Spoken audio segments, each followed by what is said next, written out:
Today, the Illinois River is a highway of heavy industry. The water is churned by the massive propellers of diesel pushboats, moving millions of tons of cargo efficiently, but with little room for romance. But occasionally, a different silhouette cuts through the smog.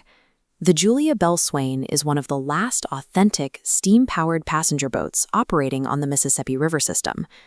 This vessel exists because of a single childhood memory. At 5 years old, a boy named Dennis Trone stood on the riverbank at Boyd's Landing and watched a paddle wheeler glide past. It became a lifelong obsession. Years later, during his Navy service aboard destroyers like these, Trone found a book in the ship's library titled Steamboat on the River. The story mapped out routes in Illinois he knew by heart. Right then, he decided what he would do for the next 50 years. He was going to become a steamboat man. This historical document records the physical result of that decision, the 1971 construction of the 400-passenger Julia Belle Swain at the Dubuque Boat and Boiler Works. Building this boat was a high-stakes gamble on a historical era most had already written off. Trone was betting that the public was ready to trade modern efficiency for an authentic 19th-century experience. Many modern tourist riverboats rely on illusions, diesel engines hidden beneath fake smokestacks, and free-spinning aesthetic paddle wheels. The Julia Belle Swain relies entirely on a true steam-powered sternwheel. The mechanical heart driving that wheel is older than the boat itself. These are authentic 1915 Gillette and Eaton reciprocating steam engines, salvaged from a dismantled Louisiana ferry named the City of Baton Rouge. High-pressure steam enters the reciprocating cylinders, driving massive pistons that physically rotate the heavy paddle wheel. But unlike modern, computer-monitored diesel systems, this requires constant physical labor. Engineers must manually manage boiler pressure, lubricate moving parts, and adjust valves in a sweltering environment. Captain Trone understood every inch of this system. If a pipe leaked or a valve stuck, he would sprint down from the pilot house and repair the issue using simple tools, a dab of epoxy, and deep mechanical intuition. Keeping this volatile technology alive serves a specific purpose, stripping away the filter of modern automation, forcing passengers to feel the heat, hear the hiss, and physically experience the raw reality of 19th-century engineering. Above the engine room, the passenger decks offered a precise recreation of historic river travel. Guests walked over rich carpets, felt the warmth of radiant heating panels, and listened to the slightly off-key notes of a 32-whistle steam calliope. When the Julia Belle Swain arrived at the Peoria riverbank each year, the sight of its towering smokestacks and the blast of its whistle became the unofficial start of summer for the community.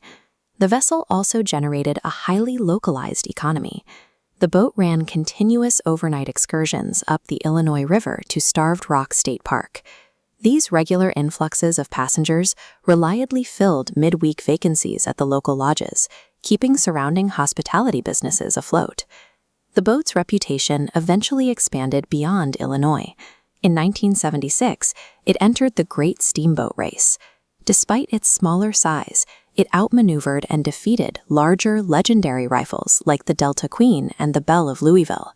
It also attracted folk music legend John Hartford.